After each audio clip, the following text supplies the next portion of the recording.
Hi everyone, I am Soumya and welcome to Think Basic folks. So are you a working professional and aiming to clear UPSC exam? Are you facing challenges in managing your time or what to read and what to skip for this exam? Or you sometimes feel insecure कि आपसे होगा कि नहीं as full-time candidates have more time and energy than you for this exam. So if you have any of such queries or doubts in your mind, don't worry at all. आज हम comprehensively यही सब discuss करेंगे about how you can clear UPSC if you are a working professional. See, the thing with working people is that many a times people around them or they themselves think that UPSC preparation requires minimum 8 to 10 hours of study each day, which is absolutely impossible for them as they are already devoting this much time to their work. And therefore, it will be very difficult for them to clear this UPSC exam in comparison to a full-time candidate. You may feel कि इस exam को clear करने के आपके chances बहुत low हैं and as a consequence this thinking of yours hammers your spirit even before you start your preparation. So let me tell you that all this is just a myth and it is not true at all, because अगर यही सच होता ना तो हर कोई 10-10 घंटा पढ़कर easily इस exam को निकाल लेता. But you also know कि ऐसा तो है नहीं. And you also have the biggest example of Shrishti Dabas ma'am who secured All India Rank 6 in UPSC 2023 despite being a working professional throughout her preparation. So in a nutshell, सिर्फ पढ़ने से तो ये एग्जाम बिल्कुल नहीं निकलेगा. Rather, you need a perfect blend of smart work, smart tactics and self-belief to make your dream come true. And आप rationally एक open mindset से ये combination तभी maintain कर पाओगे या इस एग्जाम में आप ज़्यादा better तभी perform कर पाओगे जब अपने आप को आप confident and empowered feel करोगे. But yes, आगे बढ़ने से पहले we all know that prelims is over and now is the time for mains preparation. यही time हमारे लिए golden window है to start and master answer writing. Because let me tell you, mains exam ना अब सिर्फ knowledge का game नहीं रह गया है, but rather it has become the pure game about how you express your knowledge under pressure in just 250 words within those 7 minutes in the exam hall. See, you will also relate to this कि बहुत बार ना हमें question का answer पता होता है, content हमें अच्छे से आता है, बट स्टिल हम उसे सही तरीके से कम वर्ड्स में एक्सप्रेस नहीं कर पाते. And this is exactly where we need the daily answer writing practice, for which I will suggest you textbook pass early programme, जहां डेली आंसर राइटिंग प्रैक्टिस के साथ साथ डिमांड ऑफ द क्वेश्चन को भी address किया जाता है to bring that very X factor in your preparation. Not only this, you will also get here last 6 years mains solve previous year questions apart from the 20 mains test just to analyze your performance. Here also you will be provided with the daily newspaper editorial analysis as well, which is actually considered the backbone for your entire mains preparation. So इस program को अभी join करो as the sale is going on using my code THINK22 to get straight 10% discount. Link और code description में mentioned है. So join the program and feel the difference yourself. ठीक है, तो चलिए अब समझते हैं what exactly you need to have a clarity on as a working professional to clear this exam. So here are 6 to 7 very important factors that will not only give structure to your preparation, but rather it will also keep you on track in the right direction for the same. तो सबसे पहले हम बात करेंगे time management के बारे में, because सबसे बड़ा issue as a working professional होता है टाइम को मैनेज करना for your exam preparation. See, the thing is, सबसे पहले अपने माइंड में क्लियर कर लो that quantity of hours doesn't matter but quality definitely does. अब आप क्या कर सकते हो कि वीकडेज पे आपको कम से कम अपने माइंड को ट्रेन करना है कि 3 से 4 घंटा आपको यूपीएससी प्रिपरेशन को देना है. ठीक है, कैसे देना है वो अभी हम डिस्कस करते हैं. एंड वीकेंड्स पे यही टाइम आपको डबल करना है. कम से कम 6 to 8 आवर्स आपको अपने यूपीएससी प्रिपरेशन के लिए निकालने हैं और इस टाइम में आपको मेक श्योर करना है कि आप पूरी तरीके से फुल्ली फोकस्ड होकर प्रिपेयर करोगे. अब आपको ये टाइम निकालना कैसे, एक चीज समझो. So just try for a early morning routine.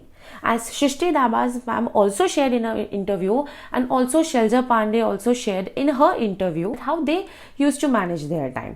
तो आपको क्या करना है कि वीकडेज पर 3 से 4 घंटे का जो स्लॉट है उसमें कम से कम आप 3 घंटा बिल्कुल अर्ली मॉर्निंग दीजिए. Try to wake up around 4:30 और 5 AM. रीजन इसका इसलिए बिकॉज उस टाइम पे जो आपका माइंड है it is not cluttered with anything. It will feel fresh. आपका माइंड बिल्कुल फ्रेश है, कोई डिस्ट्रैक्शन नहीं है. You will be feeling very calm and very energetic. तो जो वो शुरू का 3 घंटा है आपकी डेली रूटीन का वीकडेज पर वो आप दो अपनी पढ़ाई को.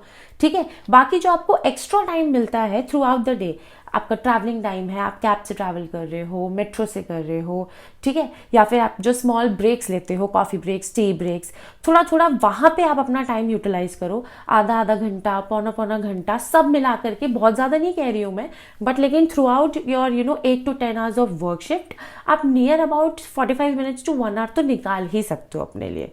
ठीक, उसके लिए आपको क्या करना है उस टाइम पे, वो मैं अभी आपको बताती हूँ, लेकिन वीकेंड्स पे उससे पहले समझ लो, वीकेंड्स पे आपको टाइम डबल करके पढ़ना है। वीकेंड्स पे आपको बिल्कुल अच्छे से जान लगा देनी है। देखिए, you have to put this much hard work and let me tell you that this hard work will not go waste at all. आप इसको ट्राई करो, एटलीस्ट 1 महीना फॉलो करो।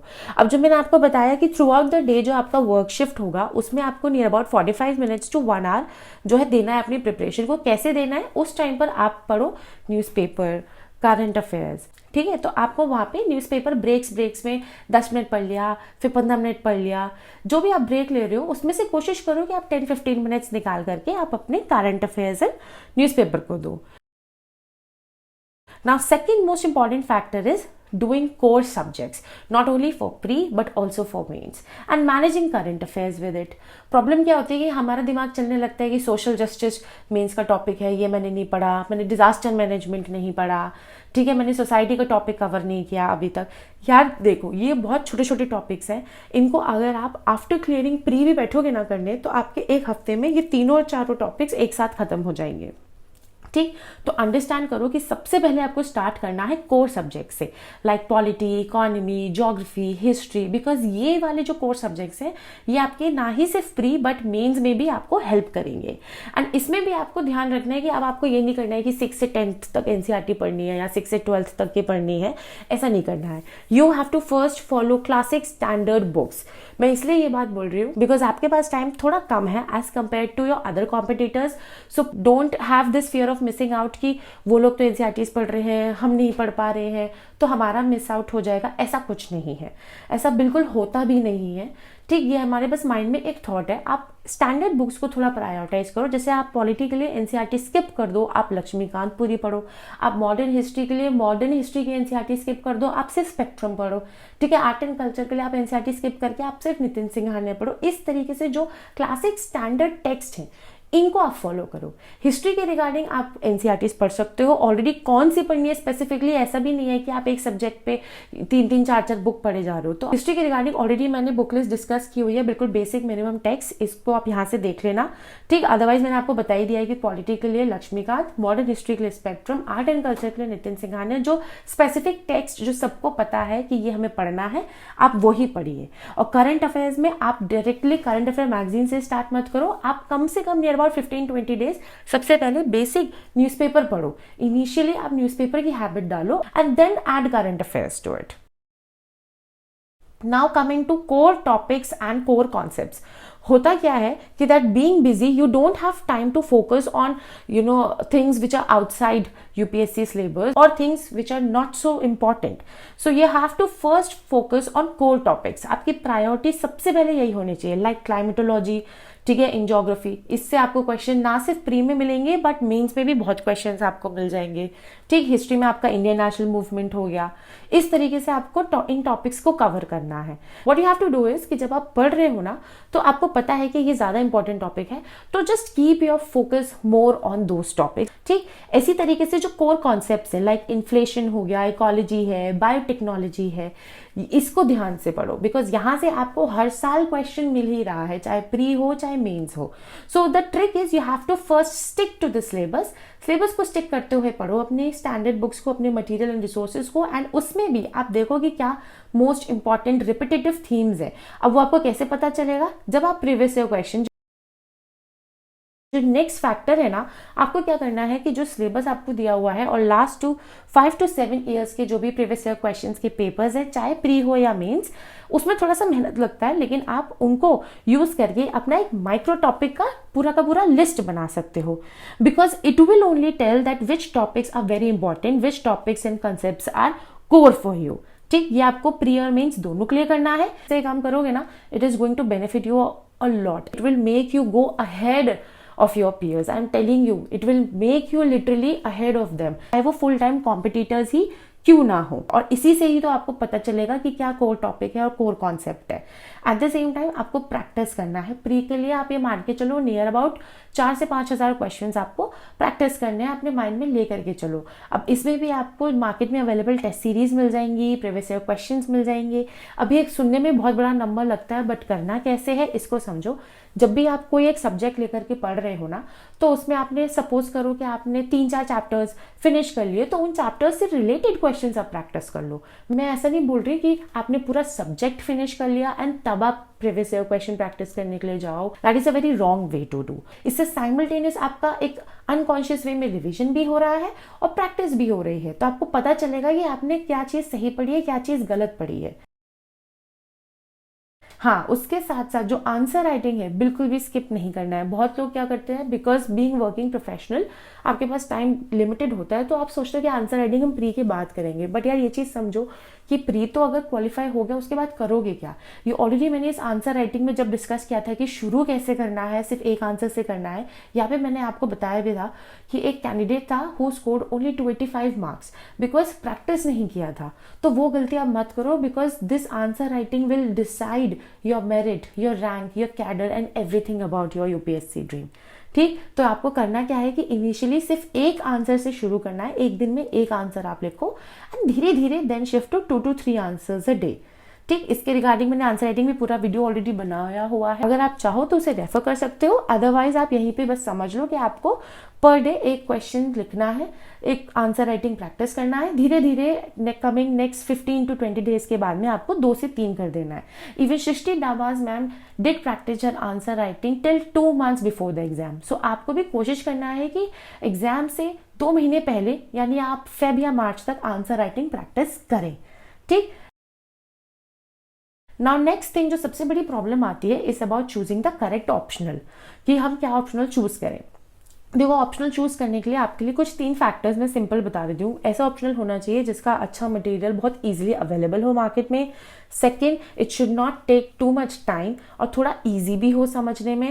And third, it should overlap with your preparation for pre and mains both, जिससे आपको benefit मिल सके। Because आपके पास थोड़ा सा टाइम का क्रंच रहता है, so you have to be smart in choosing everything what you have to do.